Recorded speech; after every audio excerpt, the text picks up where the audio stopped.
पूर्णमदः पूर्णमिदं पूर्णात् पूर्णमुदच्यते पूर्णस्य पूर्णमादाय पूर्णमेवावशिष्यते। ॐ शान्ति शान्ति शान्तिः। शङ्करं शङ्कराचार्यं केशवं बादरायणं सूत्रभाष्य कृतौ वन्दे भगवन्तौ पुनः पुनः। ईश्वरो गुरुरात्मेति मूर्तिभेदविभागिने व्योमवद्व्याप्तदेहाय दक्षिणामूर्तये नमः। ॐ शान्ति शान्ति शान्तिः।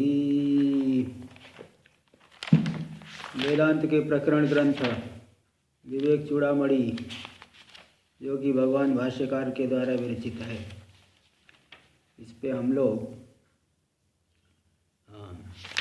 ये विचार कर रहे थे। अब ये तो आज समाप्ति की ओर है, तो इसमें 571 श्लोक तक आ गया। वो बता दिए कि बंध और मोक्ष क्या है। आवृते सदसत्वाभ्याम वक्तव्ये बंध मोक्षणे नावृतिर्ब्रह्मण काचिद अन्याभावाद अनावृतम यद्यस्त्यद्वैत हानि स्यात् द्वैतं नो सहते श्रुति। आवरण है तो बंध हो गया, बंधन यही बंधन है। आवरण होने से ही विक्षेप होता है फिर, और आवरण नहीं है तो ही मोक्ष हो गया। ज्ञान होने से आवरण हट गया, अज्ञान रूपी आवरण हट गया तो वही मोक्ष हो गया। नावृत्तिर ब्रह्मण काचित, किंतु ब्रह्म में वास्तव में कोई आवरण नहीं है, माया भी कल्पित है, उसकी कोई पारमार्थिक सत्ता नहीं है, इसलिए वह अनावृतम, अनावृत है वह तत्व। क्योंकि अगर आवरण को पारमार्थिक मानोगे तो अद्वैत की हानि होगी, और वो द्वैतवादी भले अद्वैत की हानि मान ले, श्रुति जो है द्वैत को नहीं सहन करती, ये बताए। अगला श्लोक भी देखिए, ये कौन लोग कल्पना करते हैं, कौन लोग द्वैत की कल्पना करते हैं, इसको दिखा रहे श्लोक नंबर 572 बंध। अच्छा, एक बात और है, ये जो श्लोक था 564, पाषाण वृक्ष तृण धान्य कटाम्बराद्या, वो कटाम्बर की जगह कड़ंकर कराया था मैंने, क्योंकि 2 पुस्तकों में ऐसा पाठ मिला।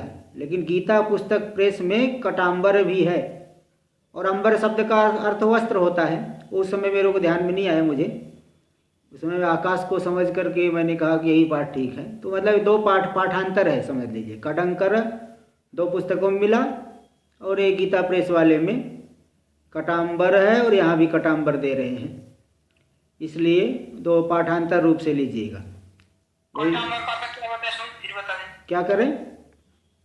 कटाम्बर मतलब पाषाण, पत्थर जल जाएगा, वृक्ष जल गया, घास जल गया, धान्य जो अन्न आदि जल गए, कट यानी चटाई, अंबर यानी वस्त्र, तीन सब के जलने से जैसे ये सब दग्ध होकर के मृत ही हो जाते हैं, इसी प्रकार ज्ञान आदि से दग्ध होकर के शरीर इंद्रिय आदि परात्म भाव को ही प्राप्त कर लेते, उससे अतिरिक्त नहीं रहते।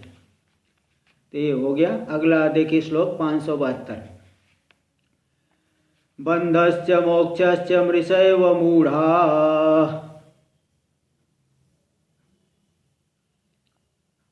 बुद्धिर्गुणं वस्तुनि कल्पयन्ति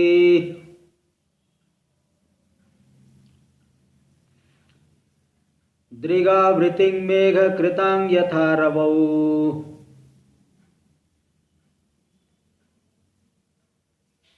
यतोद्वया संगचिदेकमक्षरम् बंधस्य मोक्षस्य मृषैव मूढ़ा। जो बंधन और मुक्ति मिथ्या है, मिथ्या ही कल्पना कर लेते मूढ़ लोग, अविवेकी लोग, जो आत्मा और अनात्मा के स्वरूप को नहीं जानते। आत्मा नित्य मुक्त है, शुद्ध है, और अनात्मा दृश्य है, अनित्य है, विनाशी है, मिथ्या है। ऐसा जो आत्मा अनात्मा का विवेचन करने में जो कुशल नहीं है, मूढ़ लोग, उन्हें मूढ़ कहते हैं। ऐसे अविवेकी लोग बंध और मुक्ति जो कि मिथ्या है बुद्धि का ही गुण है, बुद्धेर गुणम, माया का कार्य है बुद्धि, और बुद्धि के द्वारा कल्पना किए गए बंधन, बुद्धि के द्वारा कल्पना किए गए गुण मोक्ष। तो बुद्धि के गुण जो बंध मोक्ष है, मिथ्या है, इसको वस्तुनि कल्पयंती। भाई बुद्धि के गुण को माया में मानो, माया से दिखने वाले पदार्थ को माइक मान लो, माया का कार्य मानो, और उसको आप माया से विलक्षण वस्तु में कल्पना कर रहे हो, जहाँ की अणु मात्र भी उसका संपर्क हो ही नहीं सकता, ऐसी जगह पे कल्पना कर रहे हो, तो मिथ्या ही है। मिथ्या बंधन और मोक्ष जो कि बुद्धि के गुण है, उसको वस्तु में माया से विलक्षण तत्व में कल्पना कर लेते हैं। इसमें उदाहरण दे रहे हैं, दृगावृतिं मेघ कृतांग यथा रवौ। दृग यानी चक्षु, पश्यति इति दृग, जो देखने वाली है, अथवा पश्यति अनेन इति दृग, जिसके द्वारा देखते, दृग यानी चक्षु। तो मेघ कृताम दृगावृति, बादल, घना बादल छा गया, चक्षु के ऊपर आवरण हो गया, दृग में चक्षु में आवरण हो गया। उस आवरण को अविवेकी लोग कहाँ मान लेते हैं? सूर्य में मान लेते हैं। देखो सूर्य ढक गया, इसी बात को हस्तामलकाचार्य जी ने जो कह दिया है, घनच्छन्न दृष्टिर घनच्छन्न मर्कम यथा निष्प्रभम मन्यते चाति मूढ़ तथा बद्धवद भाति यो मूढ़ दृष्टि दृष्टे स नित्योपलब्धि स्वरूपो हमात्मा घनच्छन्न दृष्टिम घनच्छन्न मर्कम यथा निष्प्रभम मन्यते चाति मूढ़। जो अत्यंत मूढ़ पुरुष है, घनच्छन्न दृष्टिर घनच्छ, घन से, मेघ से जिसकी दृष्टि आच्छन्न हो गई है, वो सूर्य की प्रभा को नहीं देख पा रहा। निष्प्रभ सूर्य को देख करके क्या मानता है? सूर्य ढक गया है। तथा बद्धवद भाति यो मूढ़ दृष्टि, इसी प्रकार मूढ़ बुद्धि वालों की दृष्टि में जो बंधन बद्ध मालूम पड़ता है, बंधन विशिष्ट मालूम पड़ता है, ऐसा वास्तव में वो बंधन में नहीं है। ऐसा जो नित्योपलब्धि स्वरूप आत्मा वही मैं हूँ। तो दृगावृतिम, तो दृग यानी चक्षु के आवरण, जो कि मेघ के द्वारा आंख ढक गई है, उसको मूढ़ लोग जैसे रवि में, सूर्य में कल्पना कर लेते रवौ। वास्तव में इसमें अणु मात्र भी बंधन और मोक्ष का संबंध नहीं बन सकता, क्योंकि यतो द्वया संग चिदेकम अक्षरम, क्योंकि आत्मा अद्वितीय है, असंग है, चैतन्य है, एक है, अक्षर अविनाशी है। अद्वितीय असंग में बताओ कहाँ से संबंध होगा? अणु मात्र भी संबंध नहीं हो सकता। कमल का पत्ता जैसे जल में संलिप्त नहीं होता, ऐसे ही आकाश भी देखो किसी से भी लिप्त नहीं होता, और आकाश से भी सूक्ष्म है, निरतिशय सूक्ष्म है, असंग है, उसमें कहाँ से बताओ संबंध होगा? नहीं हो सकता। इसलिए व्यर्थ ही कल्पना मूढ़ों ने किया है। देख लीजिए अगला भी, अस्तीति प्रत्ययो यश्च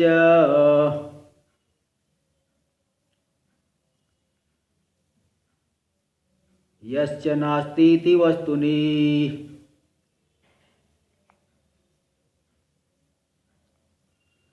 बुद्धेरेव गुणावेतौ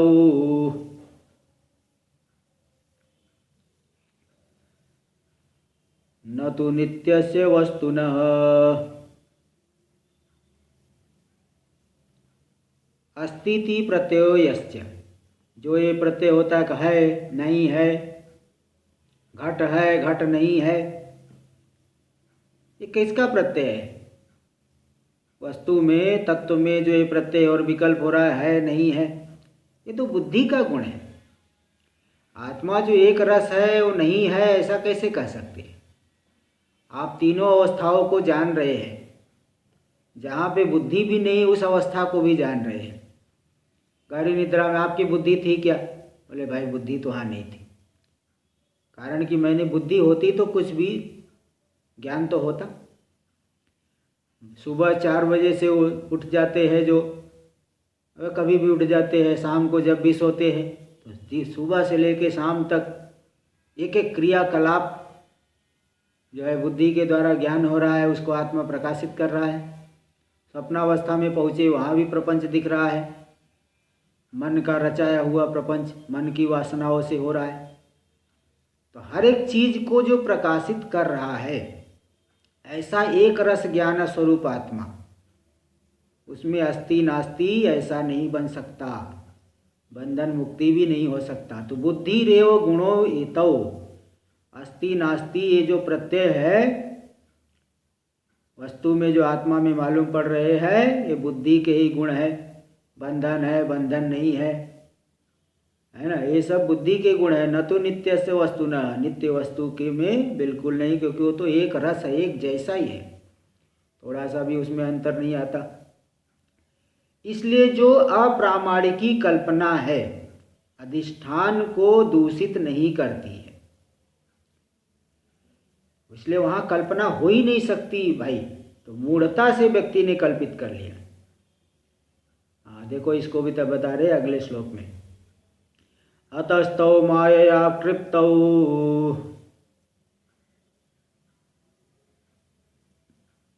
बंध मोक्षौ न चात्मनि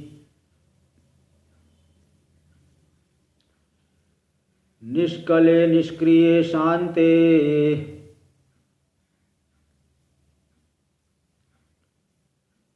निरवध्ये निरंजने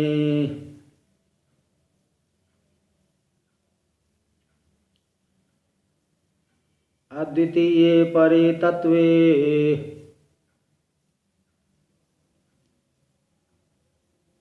व्योमवत् कल्पना कुतः। अतस्तौ मायया कृप्तौ, चूंकि आत्मा एक रस है, नित्य है, इसलिए बंधन और मुक्ति ये दोनों माया से कल्पित है, इसलिए वास्तव में आत्मा में नहीं है। वास्तव में व्यक्ति कोई भ्रांत हो जाए, कुछ मान ले अपने आप को, कोई नशा कर लिया है, नशा करके अपने आप को राजा भी है तो अपने आप को रंक मानने लगे, रंक अपने आप को राजा मानने लगे, तो वास्तव में वैसा नहीं हो जाता है। ऐसे यहाँ तत्व कुछ और है और मान कुछ और रहे हो, ते बंद माया से कृप्त है, माया से कल्पित है, वास्तव में आत्मा में नहीं है। क्यों? क्योंकि आत्मा का स्वरूप देख लो, निष्कले निष्क्रिय शांति, जो निष्कल है, जिसमें कोई अवयव ही नहीं है, निरवयव। सावयव हो तो कुछ संबंध बन भी सकता है, निरवयव में कहाँ बनेगा। निष्क्रिय, कोई क्रिया भी नहीं है, अगर क्रिया हो जाती आत्मा में तो कुछ न कुछ परिणाम हो जाता। शरीर में क्रिया होती रहती, शरीर बदलते रहता है।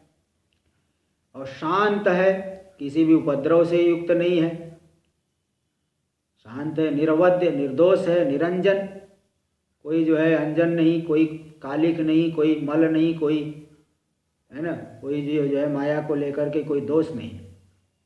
निरवध्य से ही निर्दोष हो गया, निरंजन नहीं, कोई माया को लेकर के अन्य कोई भी धर्म नहीं। अंजननी कालिक होता है, तो इससे रहित।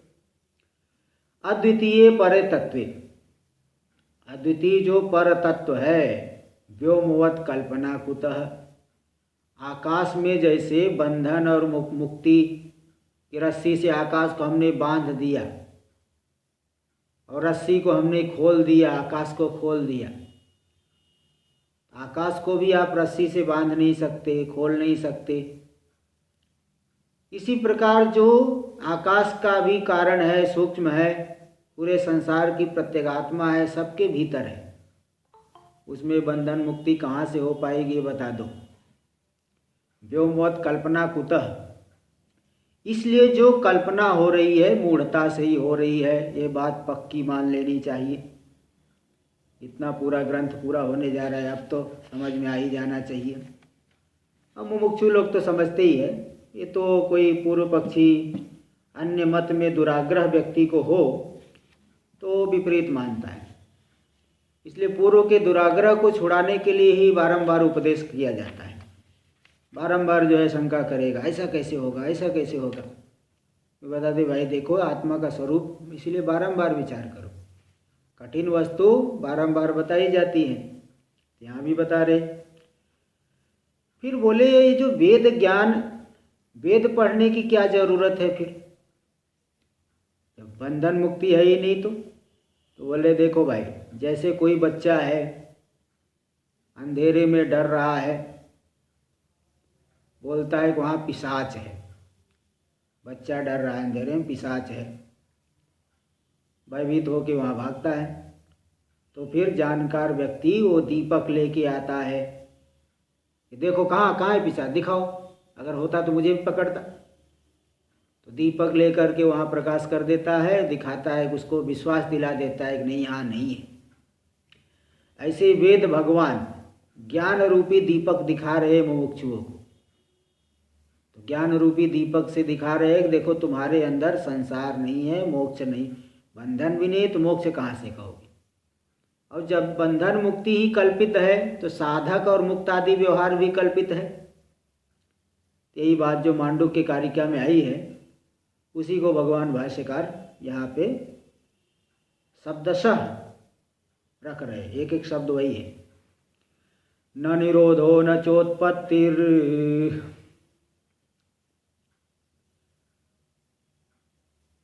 न बद्धो न च साधकः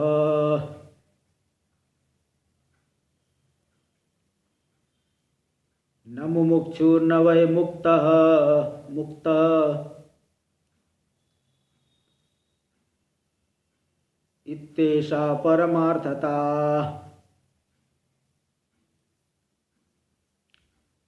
न निरोधो न चोत्पत्तिर, न तो संसार का विनाश ही सत्य है, न ही संसार की उत्पत्ति सत्य है। विनाश भी सत्य नहीं और उत्पत्ति भी सत्य नहीं, क्योंकि माया से दिख रहा है। माया से रस्सी में सर्प की उत्पत्ति हो गई, सर्प का विनाश वास्तव में हुआ क्या?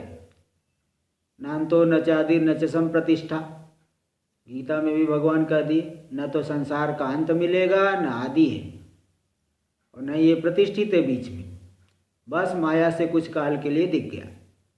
इसलिए न तो निरोध सत्य है और न ही उत्पत्ति सत्य है। फिर बोले बंधन, फिर बोले बंधन भी सत्य नहीं है। स्वप्न में बंधे हुए कोई बंधना है, बंधन भी सत्य नहीं है। न च साधक, इसलिए जब कोई बंधन में नहीं है तो मुक्त होने के लिए साधना का क्या कौन करेगा? वास्तव में साधना भी नहीं है। साधना भी वास्तव में क्या है? अपने आप को बंधन विशिष्ट मान रहा है तो फिर छुड़ाने का प्रयत्न कर रहा है। स्वप्न से जाग गया तो क्या साधना, क्या साधक, कौन साधक, कौन साध्य? कुछ नहीं, कोई साधक भी नहीं। न मुमुक्षु, कोई मुक्त होना भी नहीं चाहता, क्योंकि बंधन ही तो मुक्त होने की क्या इच्छा है? वह इच्छा भी हो मोक्ष की इच्छा, वो भी कोई पारमार्थिक नहीं है। इसलिए मुमुक्षु भी पारमार्थिक रही है। फिर मुक्त क्या है? न वै मुक्तः, बोले मुक्त भी ये जो व्यवहार है गौण व्यवहार है। ये पूर्व में बताया जा चुका है, केनोपनिषद में वाक्य भाष्य में भी आएगा।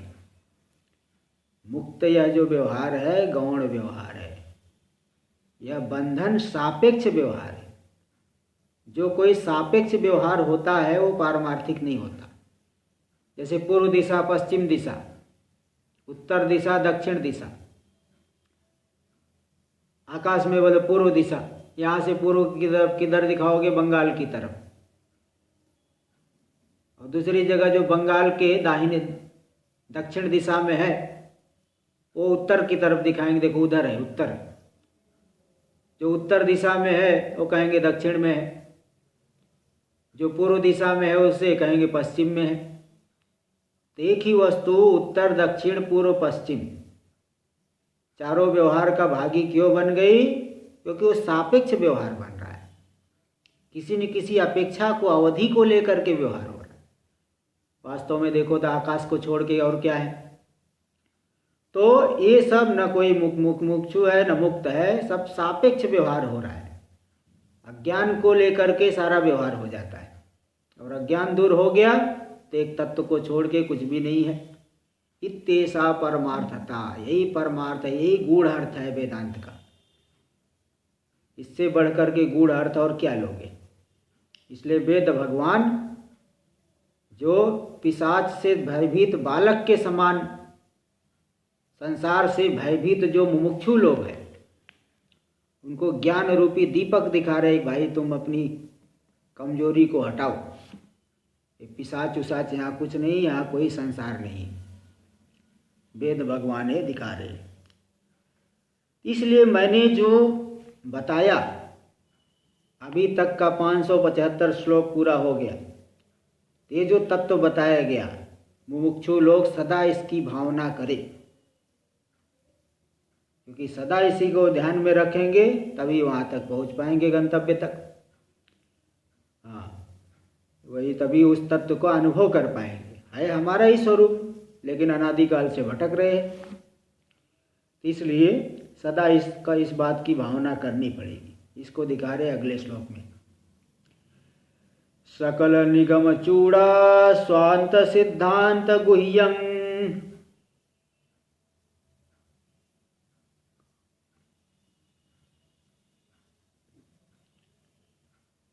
परमिदमति गुह्यं दर्शितं ते मयाद्य।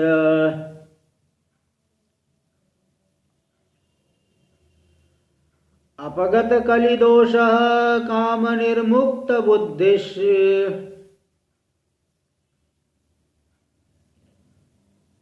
तदतुलमसकृत्वं भावयेदं मुमुक्षुः। सकल निगम चूड़ा स्वांत सिद्धांत गुह्यम। देखिए यहाँ पे गुह्यम की जगह पाठांतर रूपम है, क्योंकि आगे तो अति गुह्यम स्वयं ही दे रहे हैं। हाँ, गीता प्रेस में भी रूपम दिए है ना, तो गीता प्रेस में भी बता दिए कि रूपम दिए, क्योंकि गुह्यम तो आगे दे ही रहती, गुह्यम दे रहे, इसलिए यहाँ रूपम जो कर रहे हैं पाठ है, ठीक होगा। 2 बार गुह्यम गुह्यम क्यों बोलेंगे। तो सकल निगम, संपूर्ण जो वेद है, निगम यानी वेद, और वेद का जो वेद की चूड़ा चोटी सिद्ध वेदांत, उसका जो स्वांत है, स्वांत सिद्धांत, हृदयस्थ जो सिद्धांत, वेद के जो हृदय में स्थित सिद्धांत है, जैसे हम लोगों के स्वांत में हृदय में स्थित बात,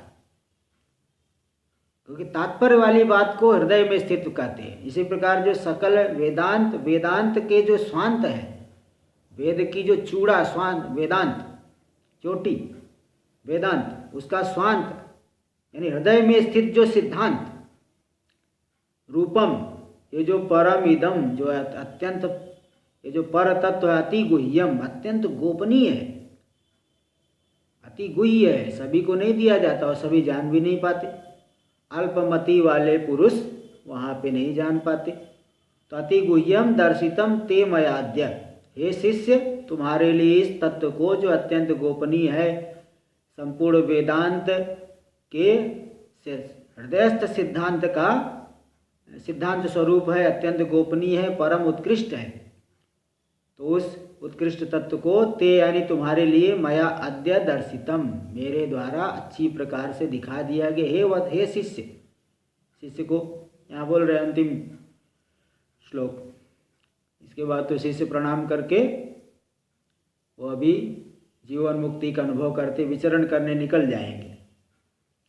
तो दर्शितम ते मयाद्य, इसलिए तुम ही नहीं कोई भी मुमुक्षु हो। अपगत कलि दोष, अन्य पुस्तकों में द्वितीयांत पाठ है अपगत कलि दोषम, ऐसा चलो यहाँ जैसा है वही देख लीजिए, कोई गलत नहीं है। अपगत कलि दोष काम निर्मुक्त बुद्धि, इसलिए तुम क्या करो, कली के दोष से जो राग द्वेष आदि अत्यधिक है, उन दोषों से अपगत हो करके, रहित हो करके, काम निर्मुक्त बुद्धि, कामना से निर्मुक्त बुद्धि हो करके, भोगासक्त बुद्धि से उस तत्व तक नहीं पहुंच सकती, भोग बुद्धि को छोड़ना ही पड़ेगा। इसलिए कामनाओं से निर्मुक्त बुद्धि, प्रजहाति यदा कामान सर्वान पार्थ मनोगतान आत्मन्येव आत्मना तुष्ट स्थित प्रज्ञस्तदोच्यते। सभी कामनाओं को छोड़े बिना वहाँ स्थिति कहाँ बनेगी। इसलिए काम से निर्मुक्त बुद्धि वाले हो करके जो तुम मुमुक्षु हो अथवा अन्य कोई भी मुमुक्षु हो, तद अतुलम, उस अतुलनीय तत्व को असकृत बारंबार त्वम भावय, तुम मुमुक्षु रूप हो, तुम इस तत्व को अतुल तत्व को बारंबार भावना करो। अतुलम ऐसा है, अन्यत्र पाठ आया स्वपुत्रवत, द्वितीयांत पाठ लेंगे तो अपगत कलि दोषम काम निर्मुक्त बुद्धिम स्वपुत्रवद असकृत्वम भावयेदम मुमुक्षु, नहीं भावयेदम नहीं, वो बताए कि दूसरा पाठ दिए है गीता प्रेस में दे दिए कि हाँ भावयेदम नहीं दिए, एक भावयित्वा मुमुक्षु।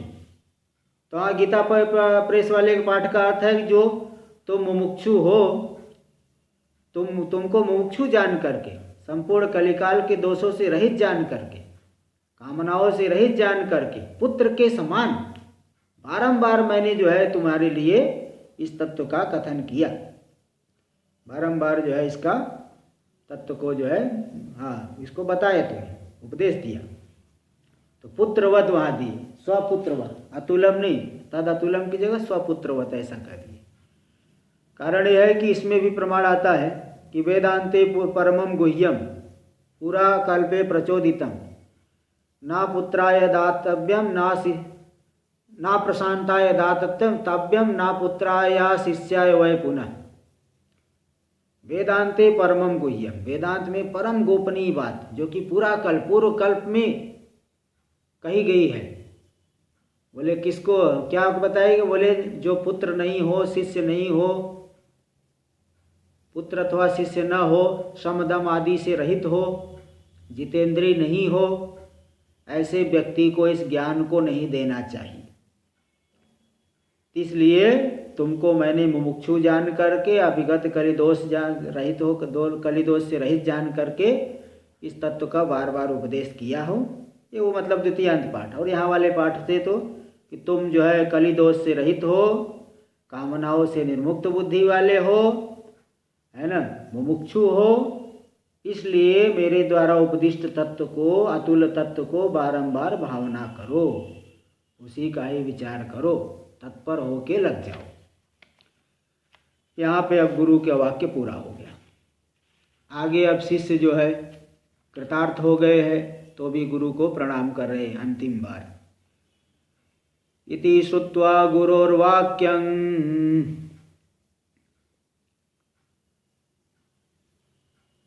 प्रश्रयेण कृतानतिः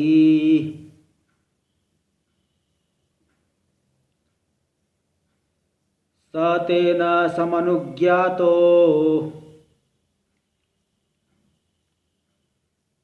ययौ निर्मुक्त बंधनः।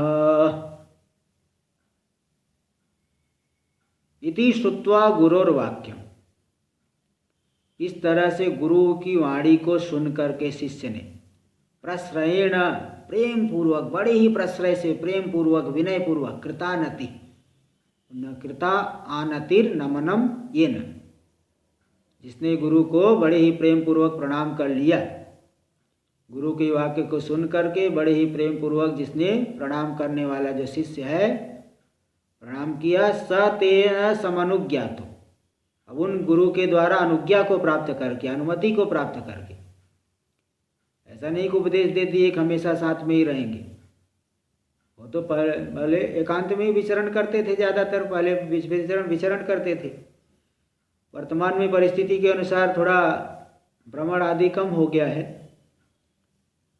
एक तो जो है कई बातें आ गई, फिर भी अभी भी करते हैं, तो सभी लोग करते हैं, प्राय करके कुछ न कुछ करते ही हैं, अथवा एकांत में रहते हैं।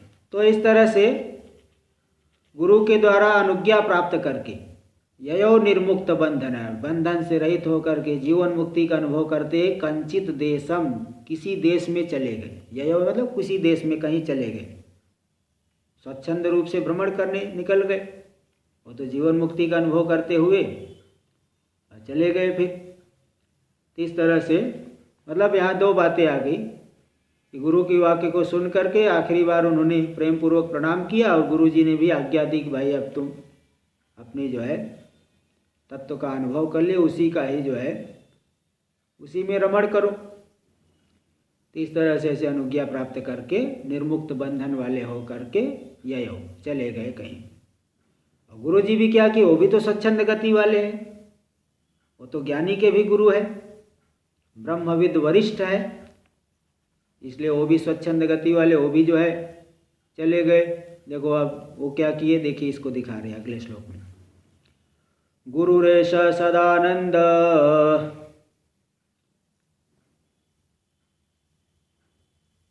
सिंधौ निर्मग्न मानसः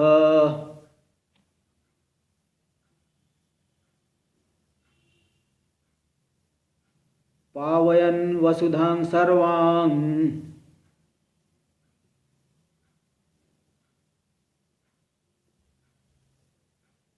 विचचार निरन्तरः।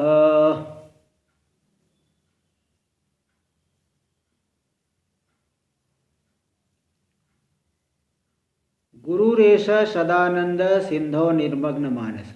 और ये जो गुरु है जिन्होंने उपदेश दिया, जिनकी कृपा से शिष्य भी ज्ञानी हो गए, ऐसे जो गुरु है यानी अज्ञान रूपी अंधकार को दूर करने वाले, वास्तव में ऐसे ज्ञानी महापुरुष लौकिक होते हुए भी अलौकिक ही है।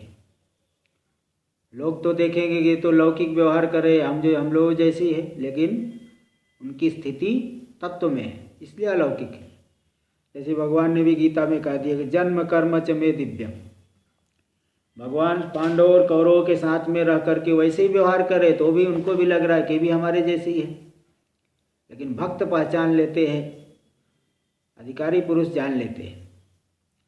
तो ये जो गुरु है ऐसे ही है, लोक में रहते हुए भी अलौकिक है, क्योंकि वो तत्व में उनकी स्थिति है। ऐसे जो गुरु है सदानंद सिंधौ निर्मग्न मानस, सदा आनंद के सागर में, परमानंद रूप परमात्मा में जिनका मन डूब गया है, निर्मग्न हो गया है, उसी में डूब गया है।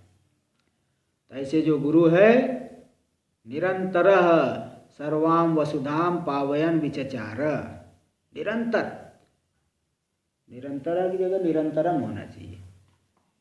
निरंतरम क्रिया विशेषण होता है, निरंतरम ही होना ठीक है। हाँ निरंतरम, हाँ निरंतरम ही है, निरंतरम करिए, वो क्रिया विशेषण रहता है, तो निरंतरम कर दीजिए क्योंकि गलत है।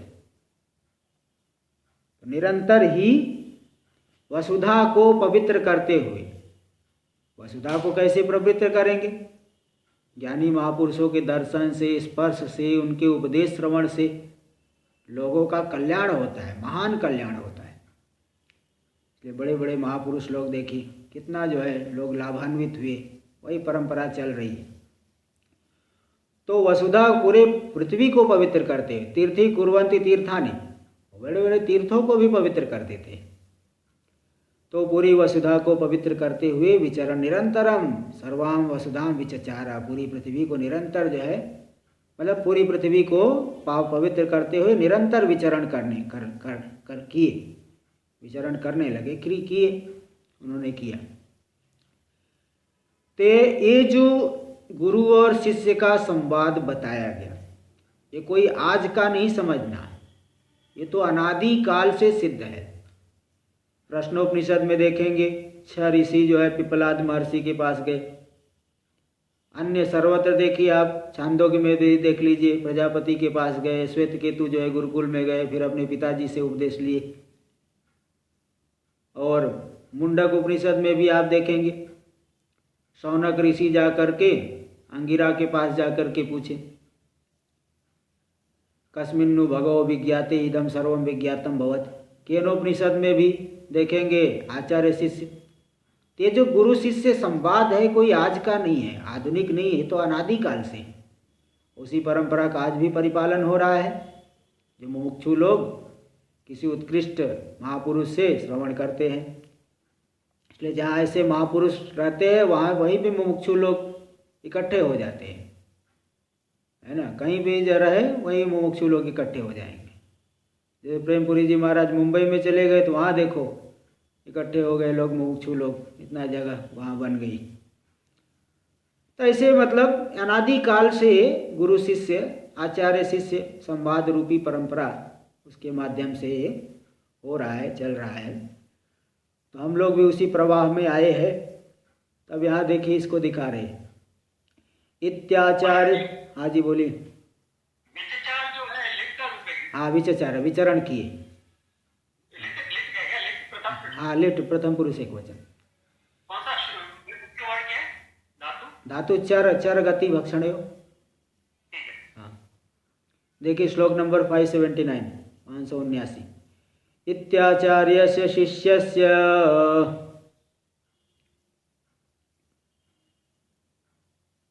संवादेनात्मलक्षणम्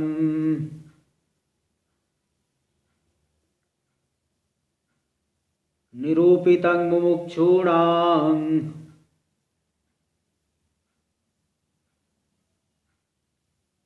सुखबोधोपपत्तये।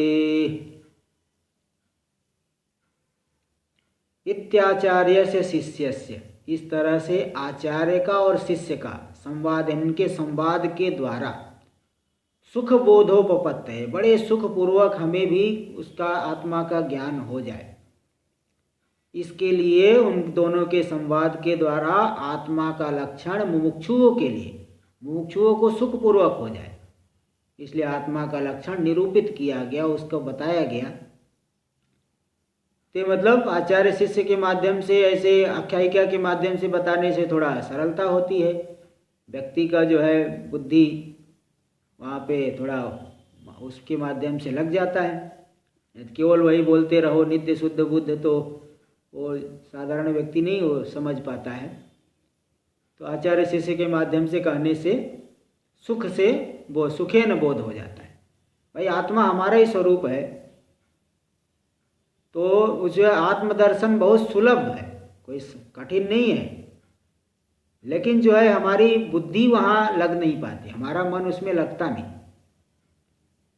बहिर्मुख है, इसलिए हम तत्व को नहीं जान पाते हैं। तो इस प्रकार से उपाय करके जब बताते हैं, हमारा मन वहाँ लग जाता है, तो सुखे न बोध हो जाता है। इसलिए आचार्य और शिष्य संवाद के माध्यम से मुमुक्षुओं को सुखपूर्वक बोध हो जाए, इसलिए यह आत्मा का लक्षण निरूपित किया गया, आत्मा के बारे में बताया गया। अब ये जो पूरा ग्रंथ है, इस ग्रंथ को बड़े ही आदर से ग्रहण करना चाहिए। और इसके अधिकारी कौन है, किन्हें ये लाभ देगा, इस बात को भी दिखा रहे अगले श्लोक में। श्लोक नंबर 580 देखिए। हितमिदमुपदेशमाद्रियन्तां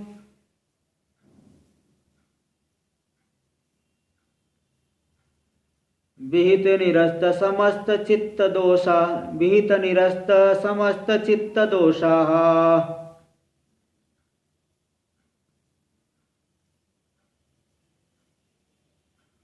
भव सुख विमुखा प्रशांत चित्ताः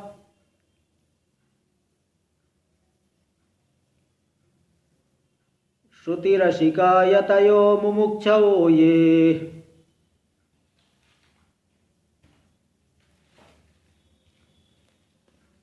हितमिदम उपदेशम आद्रियंताम, ये जो उपदेश है बड़ा हितकर है, ये जो उपदेश दिया गया बड़ा हितकर है, मोक्ष का अभिव्यंजक उपदेश है। इस उपदेश का अगर परिपालन किया जाए तो मुक्ति मिलेगी, मोक्ष का अभिव्यंजक ये उपदेश है। तो इसलिए विहित उसका आदर करे। कौन आदर करे, बड़े आदर से ग्रहण करे। अधिकारी कौन है, बोले विहित निरस्त समस्त चित्त दोषा, शास्त्र में विहित कर्मों को करके जिसके संपूर्ण चित्त के दोष हट गए हैं, मल विक्षेप आदि सब हट गए हैं। और जो लोग भव सुख विमुखा, सांसारिक सुख से विमुख है, जो सांसारिक सुख जिन्हें नहीं चाहिए, है ना, प्रशांत चित्ता, जो प्रशांत चित्त वाले हैं, इनका चित्त पूरी तरह से शांत हो चुका है। श्रुति रसिका, श्रुति श्रवण में जो रस लेने वाले रसिक है, श्रुति के रसिक है, श्रवण में जो रसिक, श्रवण करने में जो बड़े ही जो है प्रेम से श्रवण करते हैं। तो इस तरह ऐसे जो लोग हैं, अच्छा श्रुति का अर्थ शास्त्र भी ले सकते हैं, तो लेकिन यहाँ जो दिए श्रुति रसिका, दोनों अर्थ ले सकते हैं, श्रवण के रसिक अथवा श्रुति के रसिक, श्रुति के वेद के जो रसिक है, दोनों ही अर्थ लिया जा सकता है। तो जो श्रुति रसिक है, यतयो मुमुक्षवो, जो यति लोग हैं, मुमुक्षु लोग हैं, जो प्रयत्न करने वाले हैं, जिनके अंदर मोक्ष की इच्छा है, ऐसे लोग इस हितकर उपदेश को, जो मोक्ष के का अभिव्यंजक उपदेश है उसका आदर करे, आदर से इसको ग्रहण करे, इसी का चिंतन करे, मनन करे, निधिध्यासन करे, तभी जाके कल्याण होगा। अब ये अंतिम जो श्लोक है इसमें बता रहे कि ग्रंथ बड़ा उत्कृष्ट है और परोपकार के लिए इस ग्रंथ को बनाया गया है, इसलिए अत्यंत उत्कृष्ट है। दूसरी बात है, भगवान शंकराचार्य जी के बीच विषय में महापुरुष लोग उनकी स्तुति में कहते हैं कि देखिए जो सभी अवतार आए, सभी अवतार अपने अपने शस्त्र को साथ में लेके गए, लेकिन भगवान शंकराचार्य जी आए, उन्होंने अपने शस्त्र यानी ये शास्त्र को छोड़ गए कि चलो इससे मुमुक्षु लोग अपना कल्याण करें। तो ये बड़ा उत्कृष्ट ग्रंथ है, परोपकार के लिए निर्माण किए है। तो इसको देखिए, इस बात को दिखा रहे 581 में अंतिम श्लोक।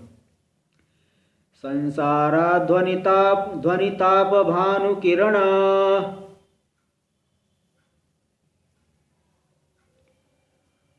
प्रोद्भूत दाहव्यथा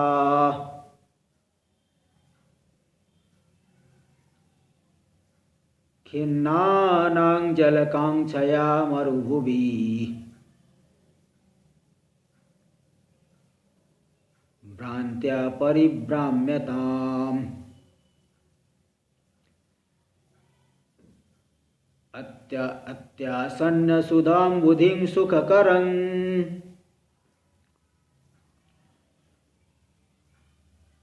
ब्रह्माद्वयं दर्शयन्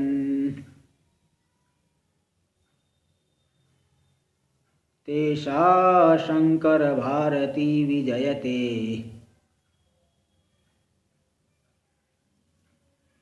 निर्वाण संदायिनी।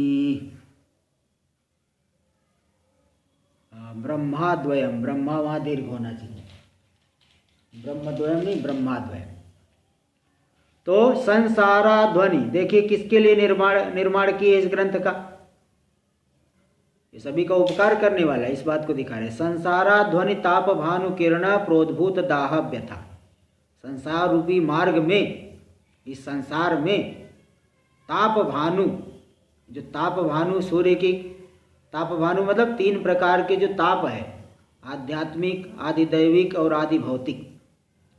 तो इस 3 प्रकार के ताप रूपी जो सूर्य की किरणें हैं, उससे प्रोद्भूत दाह व्यथा, जो उत्पन्न हुई दाह रूपी व्यथा, 3 प्रकार के तापों से जिनका हृदय जल रहा है, नाना प्रकार के कष्टों को झेल रहे हैं, उस दाह व्यथा खिन्नाना, उस दाह की व्यथा से जो अत्यंत खिन्न हो गए, बहुत परेशान है, संसार में दुख देखने वाले हैं, प्यासे हो गए, तो जल कांक्षया मरुभुवि भ्रांत्या परिभ्राम्यता, दाह से व्यथित होकर के, पीड़ित होकर के, खिन्न होकर के, जल की आकांक्षा से, कोई जो है ऐसा जल मिल जाए, सार मिल जाए, जिससे हमारे सभी दुख दूर हो जाए। तो मरुभूरूपी भूमि में, मरुभुवि, भू यानी भूमि, मरुभूमि में भ्रांति से जो भ्रमण कर रहे, पूरे संसार में घूम रहे हैं परमानंद सुख की प्राप्ति के लिए, तीनों तापों से अत्यंत व्यथित है, उनके लिए अत्यासन्न सुधाम बुधिम सुख करम, अत्यासन्न अत्यधिक जो निकट है सुधाम बुद्धि, अमृत का ये सागर, जो सुख कर, सुख देने वाला, ब्रह्माद्वय, कौन है वह अमृत का सागर, ब्रह्माद्वयम अद्वितीय ब्रह्म, उस अमृत के सागर को जो अत्यासन्न है, कोई पास ही में, कोई दूर नहीं जाना है, ऐसा नहीं कि यहाँ से कहीं ऋषिकेश से कहीं मुंबई की में समुद्र के किनारे जाना हो तो दूर है, लेकिन ऐसा नहीं, ये हमारा ही स्वरूप है, अद्वितीय ब्रह्म रूपी जो सुख देने वाला है।